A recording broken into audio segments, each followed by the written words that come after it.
Good Wednesday afternoon to you, 4 o'clock. Time for Sports 4 CLE. Browns getting ready to head to Buffalo to face the Bills. They are expecting feet of snow, lots of snow in Buffalo Sunday.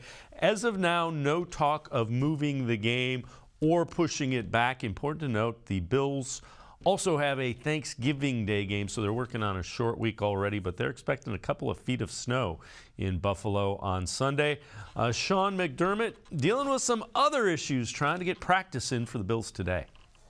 So Josh will be limited. Tremaine will be not practicing. Jake Kumaro, Greg Rousseau, Von Miller and Roger will be on vet rest days. And then we have a number of guys that came in this morning that are out now due to illness. Reggie Gilliam, Cam Lewis, Matt Milano, Jordan Phillips, and Tim Settle. So we're going to adjust practice because we don't have enough numbers to practice. So we're going to adjust it a little bit. We'll go out there and do some individual and then have to just service ourselves, service offense, defense, service defense. So some of this is affected by that. So. Illness, yeah, just illness. So that last question, Sean McDermott was asked, was it COVID? It is not COVID, illness related. Most of the guys that he mentioned were on the defensive side of the ball. You look over at the Browns, a couple of guys can't go for the Browns. As practice today is DeAnthony Bell, concussion, Michael Dunn and David Njoku not practicing. Wyatt Teller, Jedrick Wills not listed on the injury report. Both left last week's game, but indications are they are moving towards being available. With that, let's welcome in Tim Bielik from the Plain Dealer, cleveland.com. Tim, a bunch of crazy stuff going on with a number of Bills on the defensive side of the ball unable to practice. Yeah, I mean, just the elements that are kind of at play here, no pun intended, with Mother Nature possibly throwing the Browns a little help there with a couple feet of snow potentially over the next few days in Buffalo. It's certainly playing out like, if the Browns are going to be able to pull off this upset, and I think I probably fair to call it an upset considering how motivated the Bills would be after what happened last week in that loss against the Vikings at home in overtime. There's certainly a lot at play there and a lot of reason to think that Buffalo is going to come out angry. But I think if weather plays a factor, if the Bills are banged up, on defense, especially up front, if Von Miller can't go at 100%, if he has to be limited or certain situations, Gregory Rousseau, certain situations or whatever, Tremaine Edmonds, if he's banged up, if guys are battling illnesses, that helps the Browns because, Buffalo's defense, for as good as their offense is, the defense is still really good, especially against the run. And, again, with the snow in play in Buffalo, when it comes to Josh Allen, which I think is going to be the biggest key of the game, is maybe it takes away part of that deep passing game they want to do because there's only so much maybe of the deep ball you could do in the snow, especially if it's very windy out along the lake in Western New York. So this kind of comes down to just kind of like grind it out. Seems right now like it's going to be a grinded out game offensively. And just kind of whoever can survive the elements, whoever can protect the football and get a few lucky breaks to go their way has got a good shot to win this one. So here is a look at the 3 to 6 feet, not inches, 3 to 6 feet of snow is what they are potentially saying they could have for the Browns game on Sunday. That's per Matt Benz from AccuWeather. It's a lake effect system that they are expecting to be historic in its nature. Those are the words from the AccuWeather. Kevin Stefanski talked about preparing for a game that has the potential of having severe weather. I wouldn't say two separate game plans, but you're always, when weather is going to be a factor, as it might be, you're always thinking about having plays that you might turn to should it be a major factor. Jacoby played in a whiteout in this stadium in 2017, so he's used to it. Alex Van Pelt's on staff. He played there for many years, so the guys are prepared for if that's what it ends up being, but can't spend too much time worrying about that. Just on the front end, just put together a plan and ready to pivot in the moment if need be. I don't know that anybody has an advantage because they were from there or played in it. It's weather's weather. Yeah, I mean, I think that's where this whole thing is going to get crazy. I mean, we remember 15 years ago, the snow game in Cleveland. Ironically enough, between these two teams, that was an 8-0 Browns win. I mean, everybody knows Phil Dawson, 50-plus yard field goal that hit off the crossbar, in which I think it was the second time that season he got lucky with a little extra English off the crossbar to kick a field goal. So it's kind of fitting that 15 years later, we might get part two of a snowball between these two teams. So I'm interested how it's going to look. I don't think we're going to know field conditions or anything like that till around kickoff. I don't know if it's going to be a thing where the snow keeps piling up on the field so fast that they can't get it off in time. I don't know if it's going to be like 20, 30 mile an hour winds. I'm not sure what it all is going to look like. But, I mean, we know, the saying, Mother Nature is often a great equalizer. And I think like I said before, this is the type of environment that leans towards the run game. And it's going to be interesting how, the Browns prepare for that game. Like, do they go more 6 offensive linemen? Do we see them go back to 7 offensive linemen in certain situations? Try to run the football against that stout Buffalo defense. And if you're the Browns defense, you should be preparing for a lot of Josh Allen runs. I would venture to guess at least 12 to 15 runs minimum for Josh Allen if he's not going to throw the ball deep to Stephon Diggs. And it's certainly also a game where you're going to have to tackle, because the elements can be tricky, but it's still a situation where, if you are if you're a receiver and you make a guy miss, the field should be slippery enough in the cold where you can easily get an extra few yards, and it may not be as easy to bring you down because defenders just don't have as much traction. So it's football in a blizzard is a completely different sport entirely. It may look ugly in some cases, but I mean, it's the kind of sporting event that I think the fans enjoy watching when they're at home, and the one that winning team will enjoy putting photos up in their building when it's done. All right, this from CBS Sports. Browns' chances of making the playoffs down to 6.3%. Only the Steelers, Broncos, Raiders, Texans have a worse chance in the AFC of making the playoffs. And that's probably pretty accurate, so you got to find a way to steal a couple. Doesn't matter how you get it, you got to find a way to get a couple of wins here before Watson gets back. Yeah, I mean, like I said, the way it's kind of playing out Sunday, it obviously favors the Browns in the snow versus if they were playing in, clean weather or in a dome or whatever, because if they're playing in a dome, I mean, this could be a track meet for Buffalo because of their explosiveness on offense. So, I mean, this is a game Myles Garrett pretty much said it best. These two are the ones they need to have against the Bills and at home against the Buccaneers coming off a bye week, where, Tampa Bay and Tom Brady, they've been playing well since, the end of that last drive against the Rams a week ago. They went to Munich and beat the Seahawks. So they seem like they're playing well coming out the bye week. Who knows how much cold will affect them coming up from Central Florida to Northeast Ohio in about 10 days or so.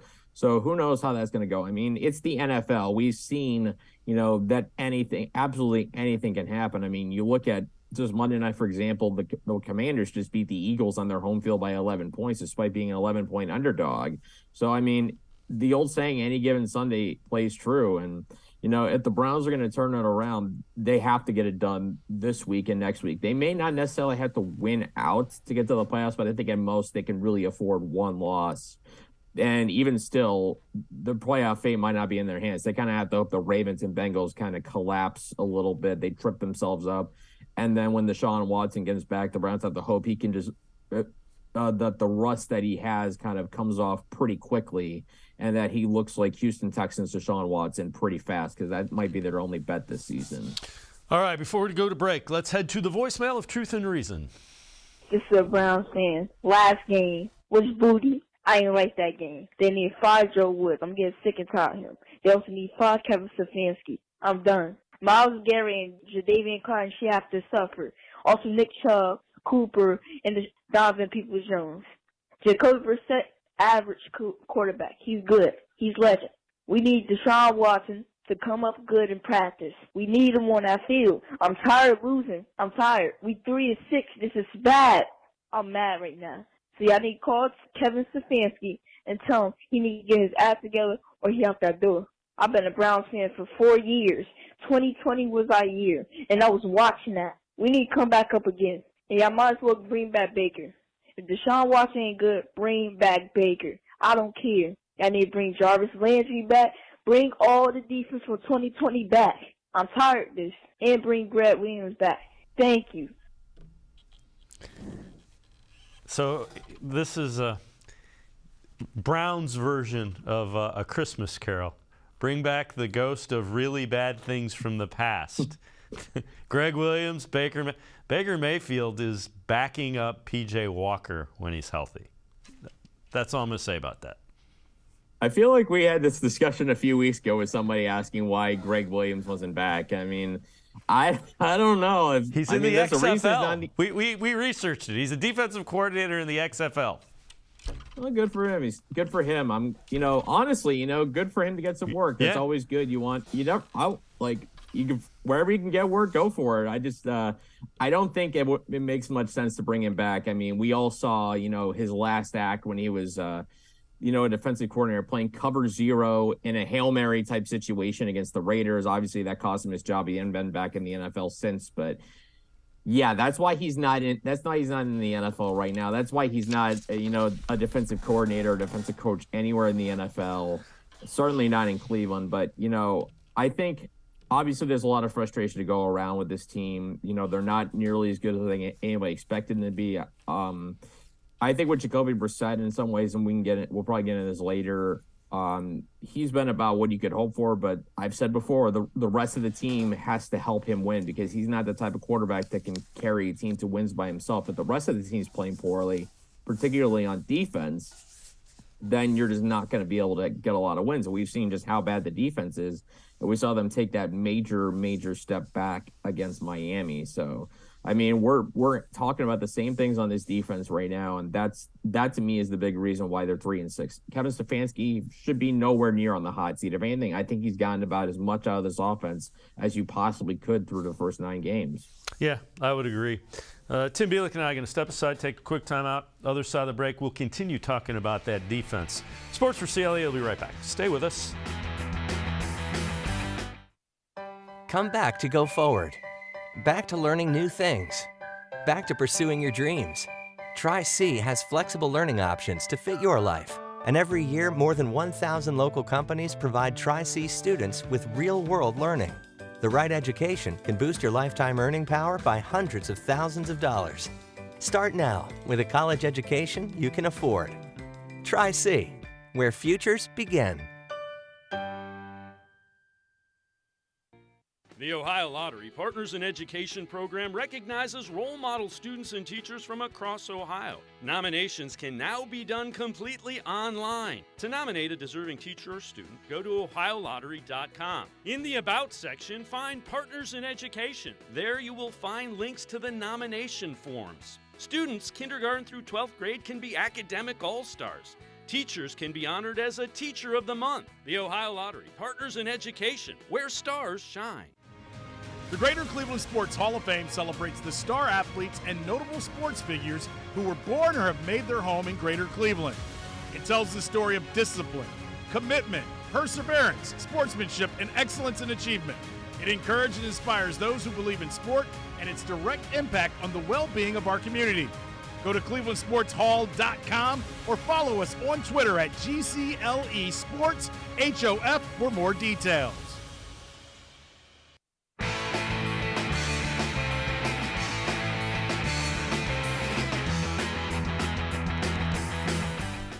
We continue talking Browns with Tim Bielik from the Plain Dealer, cleveland.com. Browns getting ready to face the Bills Sunday at 1.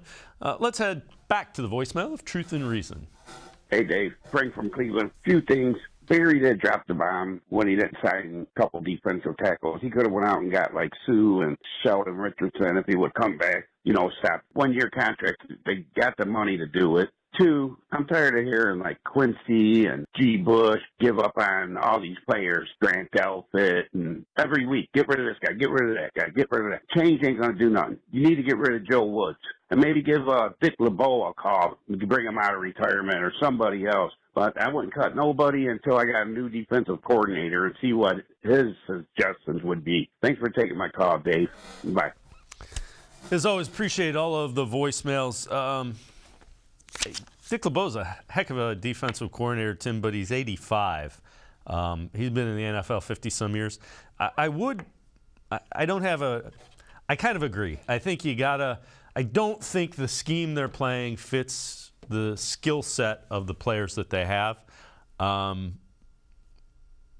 name that keeps coming to my mind is Mike Zimmer. And so he is currently the defensive coordinator with Deion Sanders at Jackson State.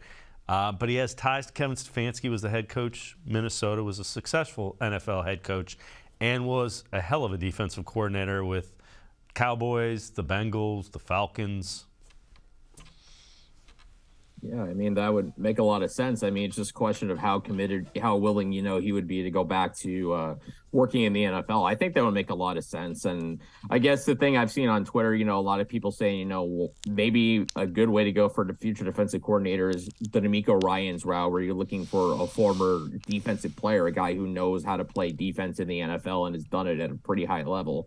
I'm not sure where you can find those guys, but that makes me fascinated for where this defensive coordinator search is going to go, because I can't imagine Joe Woods comes back this season. I mean, I thought, the games against the Ravens and Bengals bought him back a little goodwill, because the defense was pretty good those two games, but what happened in Miami kind of erased it. I mean, we saw the same issues in that game that we've seen all season. The defense looked uninspired. They were slow to get out of the gate. There were very few adjustments, and I think you kind of nailed it. It's kind of like a round peg into a square peg into a round hole kind of situation with his defense, where you don't know how good these guys truly are, because maybe it doesn't feel like they're being maximized, where they're being forced to play certain roles that they're not quite as comfortable with as opposed to, a coach who's putting them in position to be successful, which it's a buzz phrase, but it's true, is you need to have a flexible scheme, and you need to be able to fit your players into it where they can best be successful. And to go back to the caller's point about defensive tackles,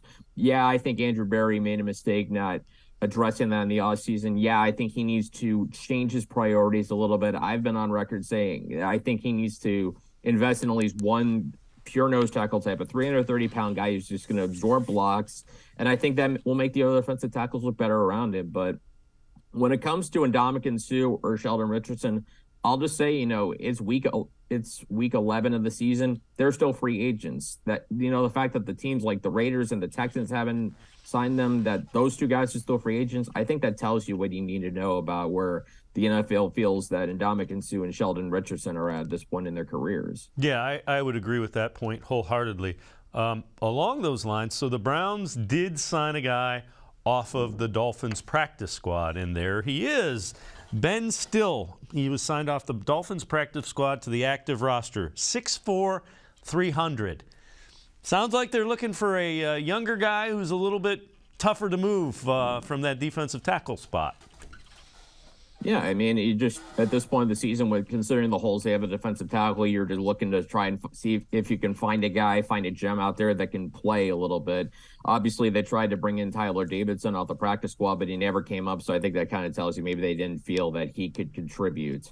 But, you look at Ben Stille, obviously not a lot of experience, only a handful of snaps, but what you see out of his athletic profile, very athletic. He's explosive, he's got strength, and I think those are really good attributes to have in a defensive tackle. Obviously, I'm kind of looking for them to at least get a pure run stuffing tackle. I know you would only probably have him in there for 2 downs, but considering how historically bad right now this run defense is in yards per attempt, yards per carry, whatever, and how bad they looked against the Chargers and the Dolphins, among other teams, you got to find ways to, improve that area of the defense in any way possible. And I also understand why, Andrew Berry went the path he did with his offensive tackles. You're hoping one of them can stick, but unfortunately for the Browns, none of them had to this point. Yeah, and Davidson was signed off of the Browns practice squad by the Chargers after they released Tillery earlier this week. All right, so again, we've alluded to it. All the way back to 2010, no defense has allowed more EPA per rush through 10 weeks of the season than the 2022 Browns at .139. EPA measures how a team performs relative to expectations. So the last 12 years against the run, historically bad. Yeah, and I mean, that was obviously the gamble the Browns were willing to take this year based on their defensive tackles, and obviously it's backfired, I think, about as poorly as it could, considering, that stat. I mean, when you're doing something that nobody's done in 12 years, it's either really, really good or really, really bad. In this case of the Browns' run defense, very, very bad. They're just bad at the point of attack.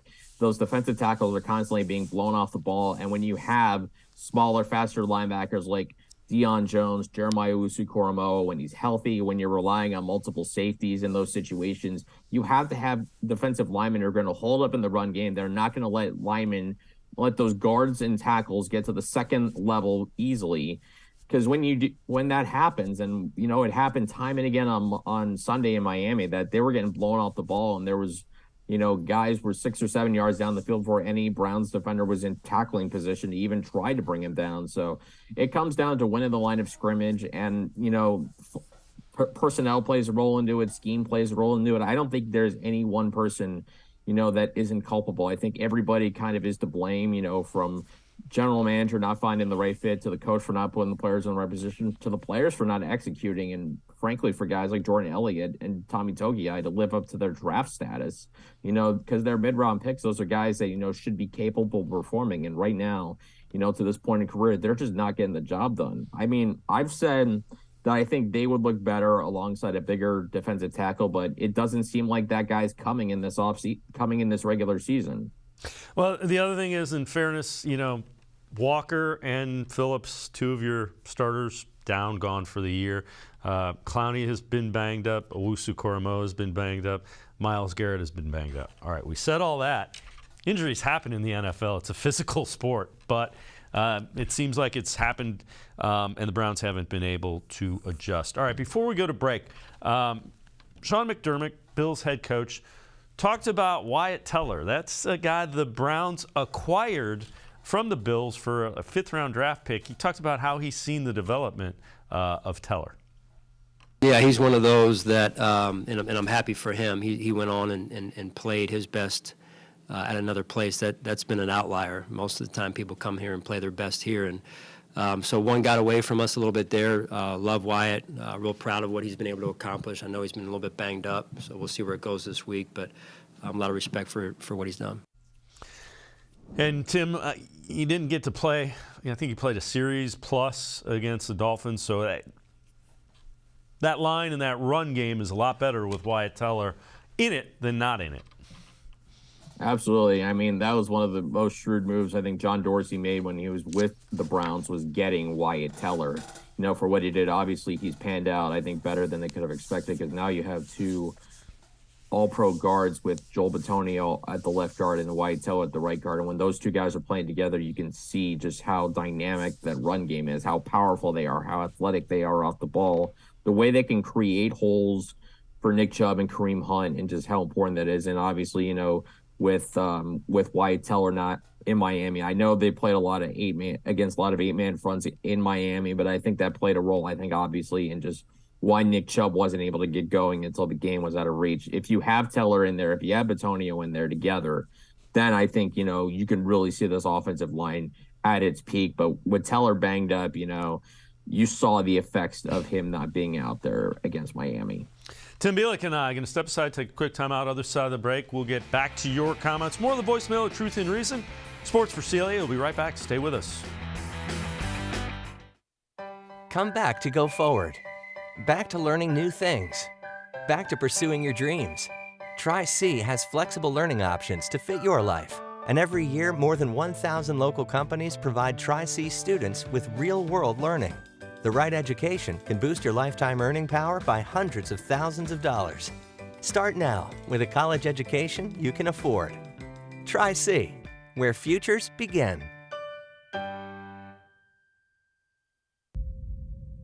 Maybe cliche, but there's no I in team. The only identity that matters is we. The collective effort to love thy neighbor is needed now more than ever.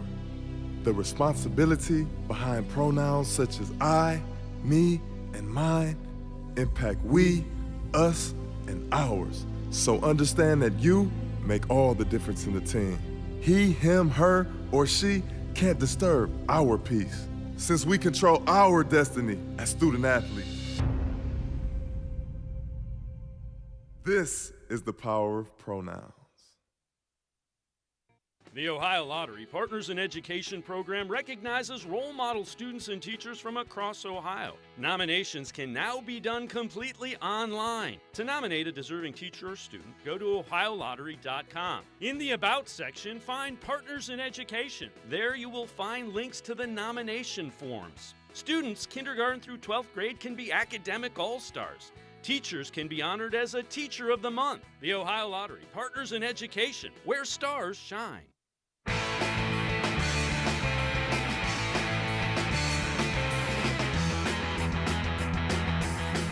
We continue talking Browns with Tim Bielik from the Plain Dealer, cleveland.com. Let's head back to the voicemail of Truth and Reason.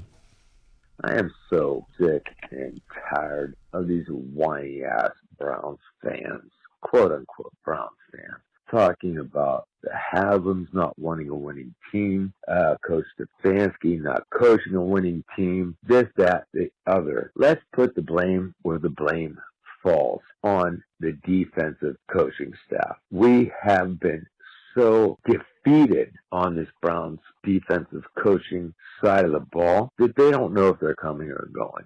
Kevin Stefanski is a great offensive mind. Joe Woods got to go. Put his thumb out on Lou Groza Boulevard and tell him to start hitchhiking back to the West Coast. We need somebody on the defensive side of the ball that is going to put a spark under the butts of this defense. Let's go.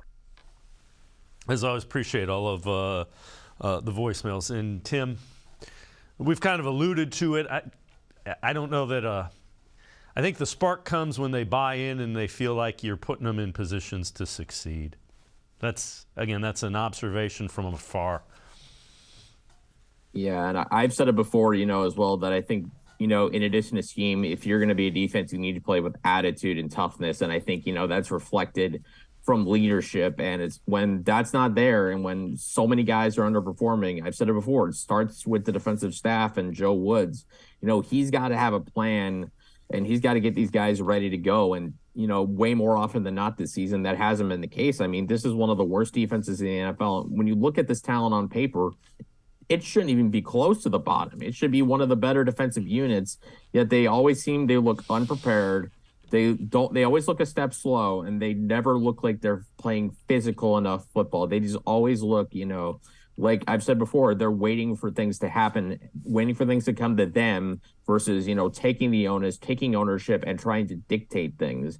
And I mean, that's part of leadership. That's part of coaching. And it's tough to get a handle on, who's good in this defense when everybody's is not doing well. And like I said, that's coaching. And Myles Garrett said it after the game. I know he claims he wasn't, singling anybody out, and I'm sure he wasn't. But when he basically saying, you can, I'm paraphrasing kind of, that you can run through a wall you want, but you got to be going in the right direction. And it seems like there's just not a lot of buy-in from this defense. And, with just the struggles they've had, I can understand the problems on that side of the football.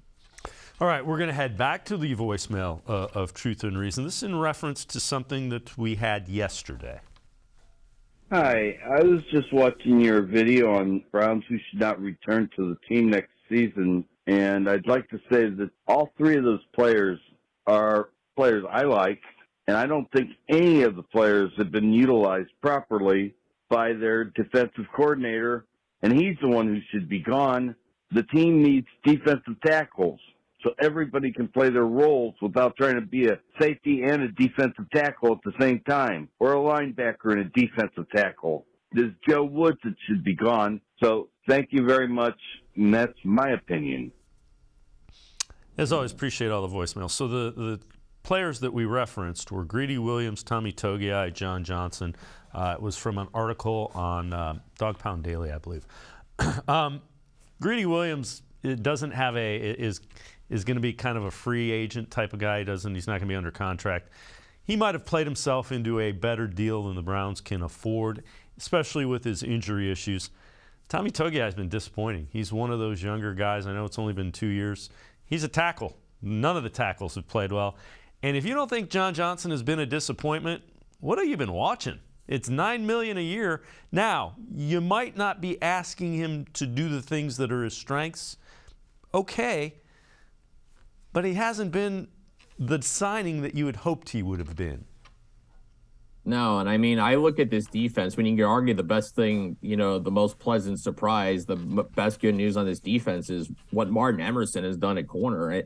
I think that, speaks volumes for just the issues that this group of veterans has had. I mean, you kind of said it. I don't know if Greedy Williams comes back next year because, like you said, he's a free agent. I think Martin Emerson kind of steps into his role. Him and A.J. Green could be the number 3, battling out for number 3, number 4 corner next season.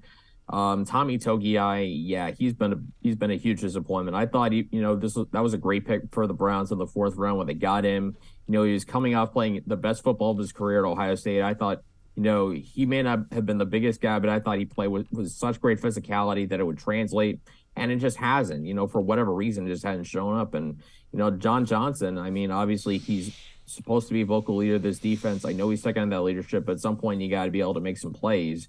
And I mean, I could say that for, a lot of the guys in this defense, it's somebody needs to go make some plays. And right now I feel like in addition to, they're not being, physical enough and assertive enough, it seems like everybody's waiting for somebody else to do something instead of taking onus, trying to maximize your play in your own assignments, because it's clear the coaching's not going anywhere just yet. I mean, I would think if there was going to be a change of defensive coordinator, it might have happened weeks ago, not just, the first game off a bye week. So they just got to make the best of what's there. And whatever your assignment is, play it as hard as you can. Don't worry about what anyone else is doing. It's doing your own job as a defensive player.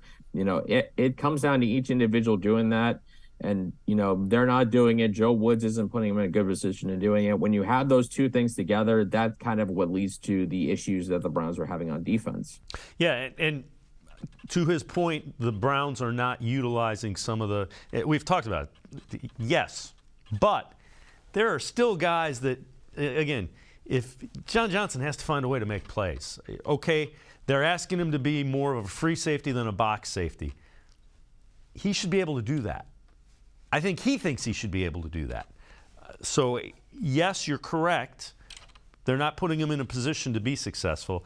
There are guys that are still underperforming, and that's why you can't get it fixed. If it was as simple as, well, this guy can do this, it'd be fixed already. All right, before we go to break, it is time for the Nick Chubb is good portion of our show. And we have a guest appearance. It's going to be Sean McDermott telling us Nick Chubb is good. Oh, yeah. I mean, turn the tape on, and you're impressed. I mean, you watch their running game. I know Coach Callahan does a great job. And it's, I mean, you look like you watch people get population to the ball, and then all of a sudden he comes out of it, and it's an explosive run for another 20, 30 yards. So, I mean, he's as good as there is in the league. Let me translate for you. Nick Chubb's going to see a lot of 8- and 9-man boxes coming up on Sunday against the Bills. Yeah, especially if there's snow. I mean, we could even be looking at 10-man boxes. I don't know if we'll ever get to an 11-man box with Nick Chubb, but, it's just going to be, how the way the elements play out, I think it's going to be how the game gets dictated. I mean, even if there wasn't going to be any snow, the Bills are tough enough to run against as it is. I mean, 7th in the NFL in rushing yards allowed per game, 109.6. They've given up just 7 touchdowns on the ground, 4.5 yards a carry. That last stat, maybe not the greatest, but of course, with Buffalo, you're not necessarily running a lot because in most cases you're playing from a deficit. But that defensive front is tough to run against, particularly Von Miller and Ed Oliver. They're elite up front. They're going to be a problem.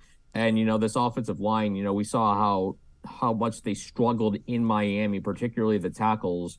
Jedrick Wills and Jack Conklin are going to have to play a lot better in Buffalo, especially when if the snow's falling, if it's sticking on the turf in Buffalo, if there's a couple inches on there, because everybody knows they're going to run more often than not. You add snow to it, it's going to be pretty easy to know the Browns are going to be running the football. So it's going to be up to those guys to really pave the way, and they're going to have to play a great game to create running lanes for Nick Chubb. And we know when Nick Chubb can create when Nick Chubb can get into space, he can make things happen. We've seen it so many times. Tim Bielik and I are going to step aside, take one more timeout. Other side of the break, we head back to the voicemail of Truth and Reason. Look ahead a little bit more to the Bills. Sports for CLE. We'll be right back. Stay with us. The Ohio Lottery Partners in Education program recognizes role model students and teachers from across Ohio. Nominations can now be done completely online. To nominate a deserving teacher or student, go to ohiolottery.com. In the About section, find Partners in Education. There you will find links to the nomination forms. Students, kindergarten through 12th grade, can be academic all-stars. Teachers can be honored as a Teacher of the Month. The Ohio Lottery Partners in Education, where stars shine. The Greater Cleveland Sports Hall of Fame celebrates the star athletes and notable sports figures who were born or have made their home in Greater Cleveland. It tells the story of discipline, commitment, perseverance, sportsmanship, and excellence in achievement. It encourages and inspires those who believe in sport and its direct impact on the well-being of our community. Go to clevelandsportshall.com or follow us on Twitter at GCLE Sports HOF for more details.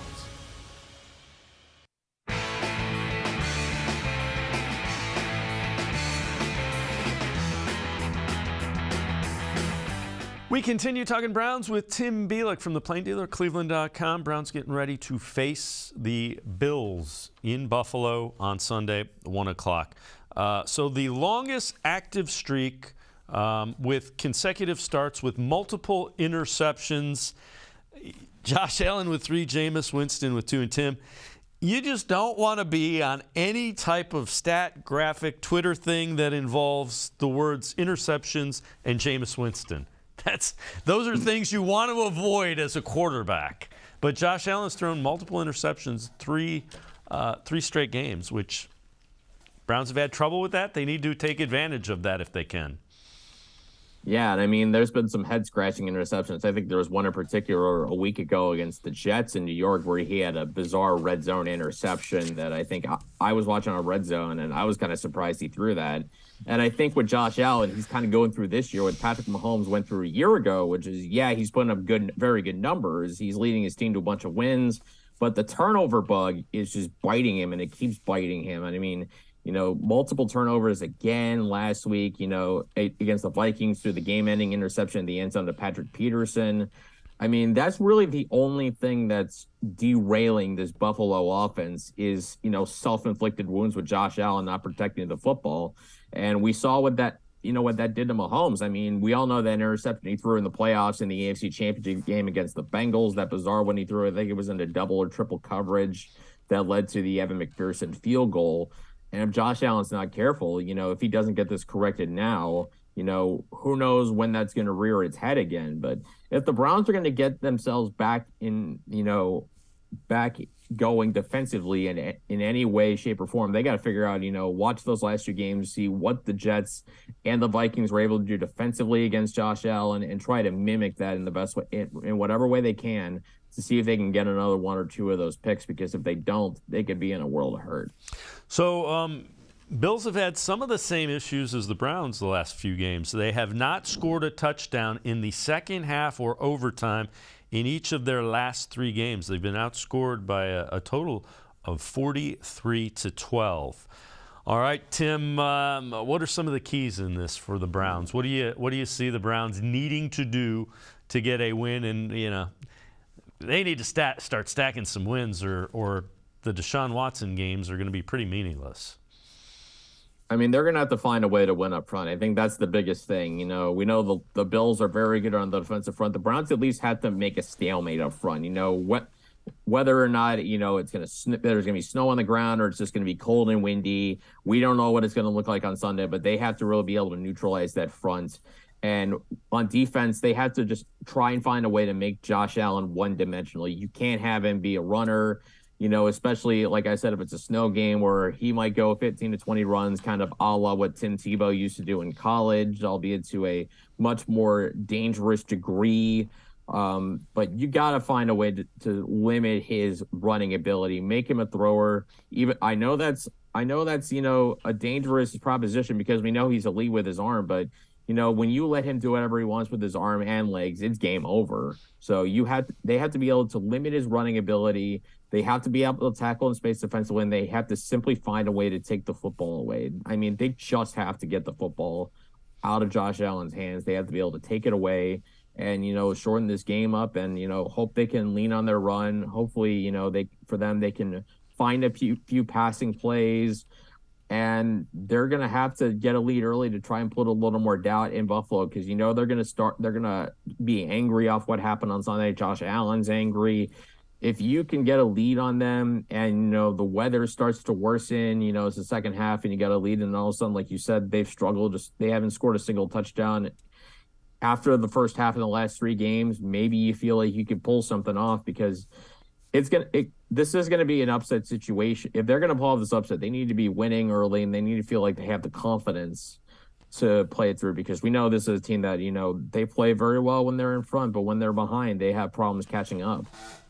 Tim Bielik from the Plain Dealer, cleveland.com. As always, Tim, thanks so much for the time and the insight. Appreciate it very much.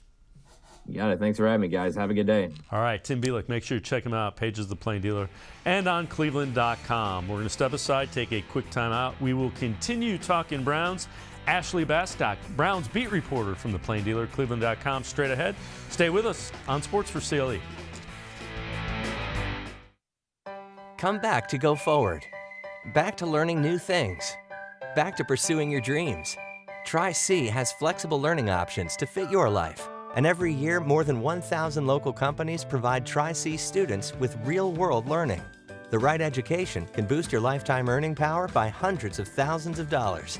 Start now with a college education you can afford. Tri-C, where futures begin. The Ohio Lottery Partners in Education program recognizes role model students and teachers from across Ohio. Nominations can now be done completely online. To nominate a deserving teacher or student, go to ohiolottery.com. In the About section, find Partners in Education. There you will find links to the nomination forms. Students kindergarten through 12th grade can be academic all-stars. Teachers can be honored as a Teacher of the Month. The Ohio Lottery Partners in Education, where stars shine. I am powerful beyond my wildest imagination. I will define my future. I will keep challenging myself to improve. Because I am a future leader of this great nation. I will be responsible for raising a beautiful family. And educating not only my generation, but many more to come. I will make a difference in my community. And I will stand up for what I believe in. I will not settle for simply chasing my dreams. I will achieve them. Because I was given a chance. An opportunity. A home. At Family, Career, and Community Leaders of America. The ultimate leadership experience. FCCLA has been one of the greatest experiences of my life. It's made me who I am today. Join us. We'll build a new future together.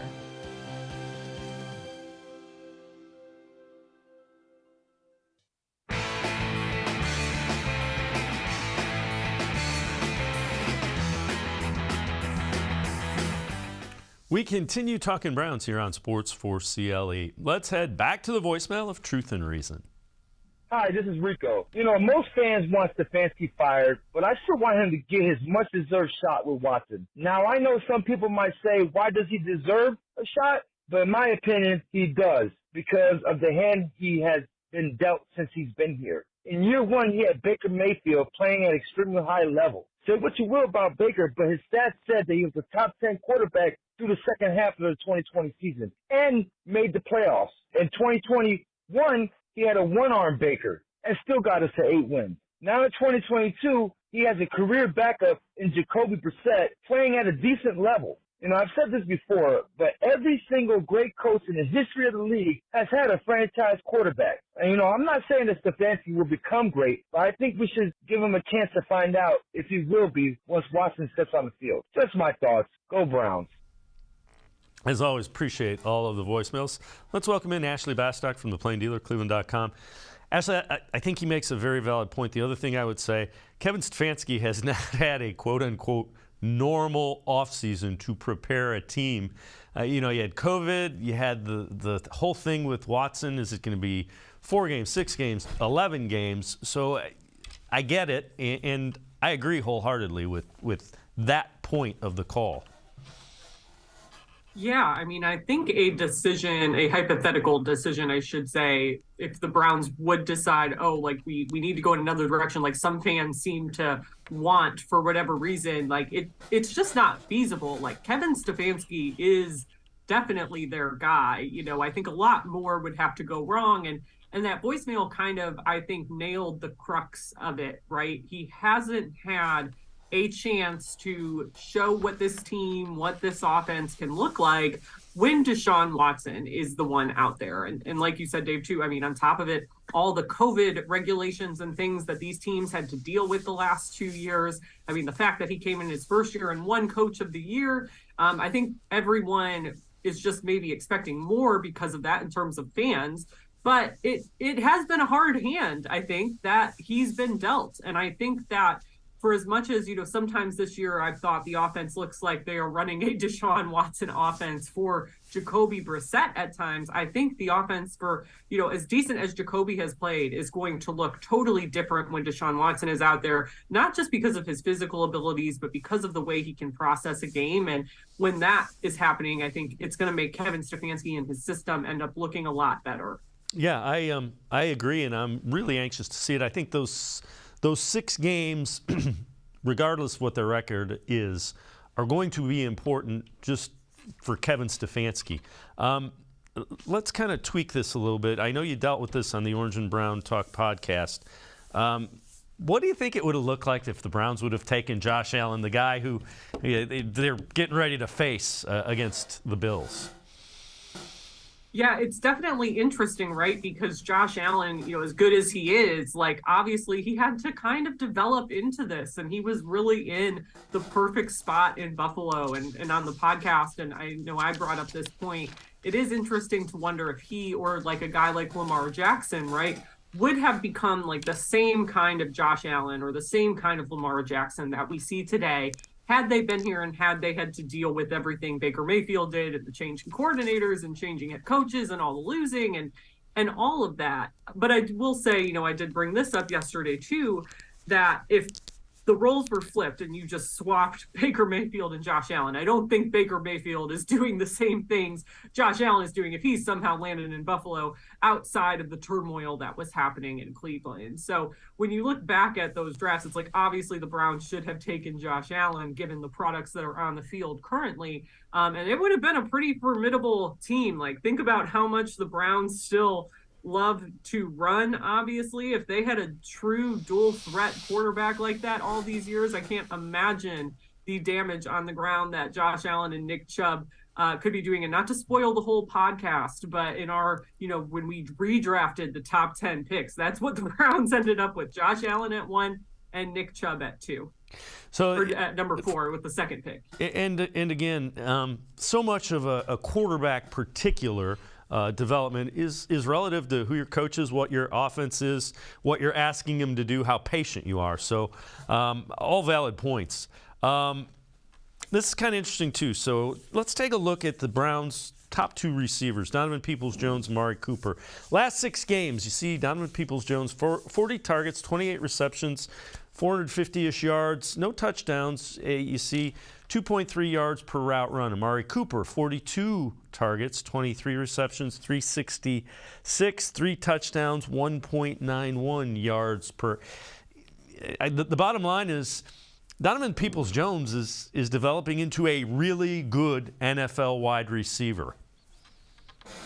He is. I mean, I have been a fan of Donovan Peoples-Jones and what I think he can do as a football player ever since I covered him when he was in college at Michigan. I mean, I'm very much on the record, I think, of saying that I don't think in college he was ever utilized correctly. And those teams were, fairly mediocre teams. He didn't get a chance to show what he can do. And I don't think in college he was in the right system for him. And here he's just fit in so seamlessly. And what's especially helpful about him in this offense is the fact that he, I think, offers something that no one else on this team does, and it's his ability to rein in those contested catches. And it's, a lot of it has to do with his size, and he just, I think, thrives in that environment. And it's really key that his targets can kind of jump all over the place. I think in week 1 against Carolina, he had 11 targets. The following week, he only had 1. But he's a guy who still, when the ball comes his way, he makes consistent plays. So, and now with Amari Cooper, sometimes his targets are kind of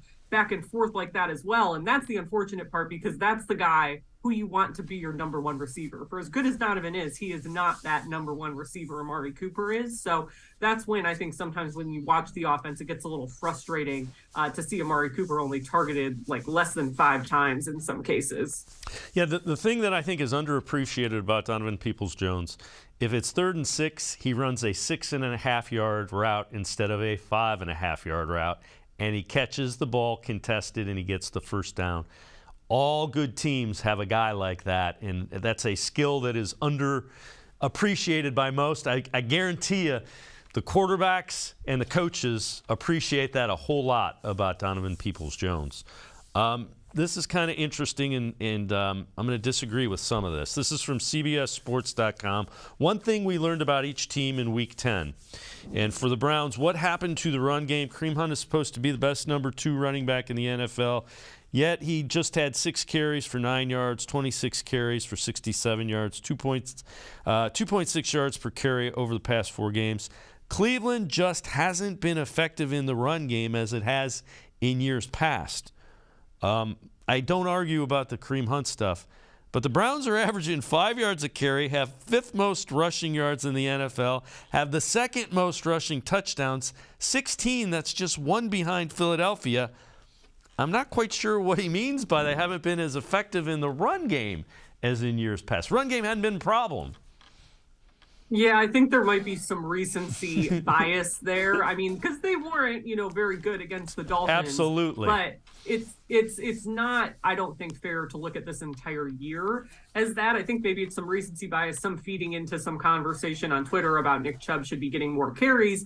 But you look at the numbers, Nick Chubb, for the most part, with this pass game, being an exception, it is pretty typical in the Kevin Stefanski era for him to get somewhere between 15 and 20 carries a game. You don't really see him go over 20 carries. Obviously, we know the whole thing since Stefanski got here is they don't want to wear Nick out, in the short term, in the, idea of a game and him getting warmed out and not being able to be there at the end. And they don't want to wear him out for his career. We know the lifespan of running backs in this league. So that part of it for me is understandable. I think what gets a little bit frustrating is the fact, you look at a game plan like Mike McDaniel and the Dolphins put together, and they don't like to run the football, but they said, oh, you know what, this team can't really defend the run, so we're just going to run it at them and see if they can stop it. And sometimes I wish Kevin Stefanski and the Browns would do that more when they're facing a team. Again, the Dolphins are a perfect example. They had a pretty middling run defense coming into last week. And it's why don't you go out and just see what happens? Test it a little bit more, test it early. And then, of course, the problem, though, I think, in these games that, we haven't seen them use Nick and Kareem as much, they've gotten into big holes. And when you do that and you're losing, running the ball becomes a luxury that you can't afford. Wyatt Teller told me that earlier in the season. I think about it all the time in those games when those tweets start coming in. It's just a matter of you're trying to come back. You have to preserve time on the clock. Yeah, and again, that's the catch-22 if you're a play caller. You want to run the ball because you do it well, but if you're behind, that works against you. Ashley Bastock and I are going to step aside, take one more time out. Other side of the break, we'll hear from Jacoby Brissett, plus some things to know about the Bills, the team the Browns will be playing Sunday. Sports4CLE will be right back. Stay with us. The Ohio Lottery Partners in Education program recognizes role model students and teachers from across Ohio. Nominations can now be done completely online. To nominate a deserving teacher or student, go to ohiolottery.com. In the About section, find Partners in Education. There you will find links to the nomination forms. Students kindergarten through 12th grade can be academic all-stars. Teachers can be honored as a Teacher of the Month. The Ohio Lottery Partners in Education, where stars shine. The Greater Cleveland Sports Hall of Fame celebrates the star athletes and notable sports figures who were born or have made their home in Greater Cleveland. It tells the story of discipline, commitment, perseverance, sportsmanship, and excellence in achievement. It encourages and inspires those who believe in sport and its direct impact on the well-being of our community. Go to clevelandsportshall.com or follow us on Twitter at GCLE Sports HOF for more details.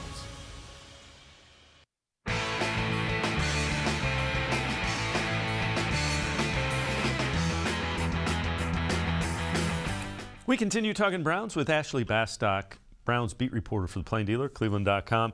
Jacoby Brissett talking about what the Browns need to do to get a badly needed win against the Bills. We just got to be better, honestly. It's just, like I said, it really comes down to execution. And even in some of those games where we have been really strong in the first quarter, but we still haven't scored on every possession that we've had in the first quarter, it's always come down to execution. One play here, one play there. And that leads into the third and the fourth quarter. Obviously, when you get that deep into the game, you got to play your best, and you need to be the most focused, and the execution got to be at its highest. And this week we're looking to do that. And again, Ashley, this is a game they got to find a way, I think, to try to get to 5 wins with Deshaun Watson coming back, and it's gonna be tough. It is going to be tough. I mean, the Buffalo Bills are really good despite losing their last 2 games. I mean, I actually think the fact that they lost their past 2 games doesn't work in the Browns' favor, because I think a few weeks ago I was saying, well, really, I think the only chance the Browns have, given how these 2 teams are playing right now, is if Buffalo falls into a trap game. And when you've lost your last 2, I don't think this is a trap game at all anymore. But, I mean, you're right. It's going to be really hard to get to 5 wins at this point. And this season, I think, is spiraling really quickly in terms of chances to make the playoffs and all of that stuff. And I mean, with each loss, it just becomes less and less likely. But I think 5 wins is crucial. Give him 5 wins, and then he has 6 more to, come out here and try to get them to 11 wins for the year. You wrote an article about some things to know about Bills as the Browns prepare for them in Week 11. One of them was that they had lost 2. Take us through the other things that you touched on in that article.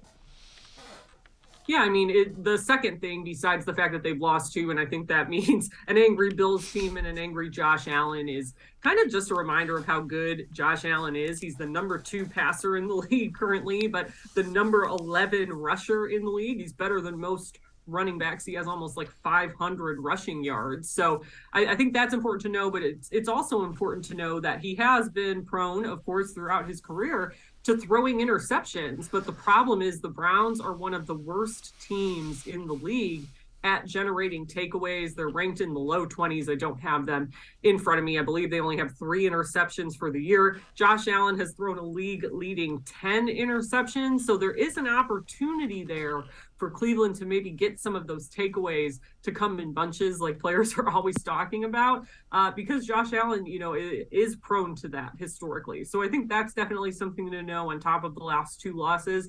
And the other thing I would say is don't sleep on their defense. This defense has been pretty good. Unlike the Browns, they are very good at generating takeaways. I believe they have 13 or something like that. And it's good for number 3 in the league. I do know that. They're tied for number 3 in the league in terms of generating takeaways as a defense. Jordan Poyer, the former Browns safety, he's got 4 interceptions so far this year.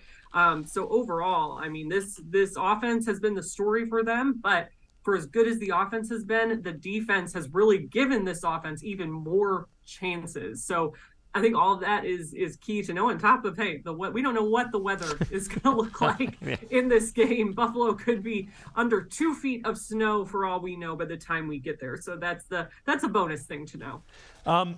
When you look at it, who are some guys you think, if they play well, it means good things for the Browns? Who are some guys that have to come up big if they're going to get a much-needed win? Well, I think I'd concentrate on the defense because that's what it starts with. I don't think this Browns offense can go tit for tat with this Bills offense right now. So I think it's going to be really key that guys like Myles Garrett, Jadeveon Clowney can get some pressure on Josh Allen, maybe make him more prone to throwing those picks. And I also think this is a big game for the DBs like Denzel Ward, Greg Newsome. Greg Newsome is still searching for that first career interception. I know he was talking about that at the end of last season, how bad he wanted to get it in their final game against the Bengals. He still doesn't have it. So I think that's just really going to be key is can they turn Josh Allen over? It starts up front and the DBs finishing the job on the back end. Ashley Bastock, Browns beat reporter, plain dealer, cleveland.com. Thanks so much for the time and the insight. Appreciate it, Ashley. Thank you. Ashley Bastock. Make sure you check her out. Browns beat reporter, cleveland.com, plain dealer, always some really good stuff. That's going to do it for this edition of Sports for CLE. We will see you back here tomorrow at 4 o'clock. Have a great night, everybody. See you tomorrow at 4 on Sports for CLE.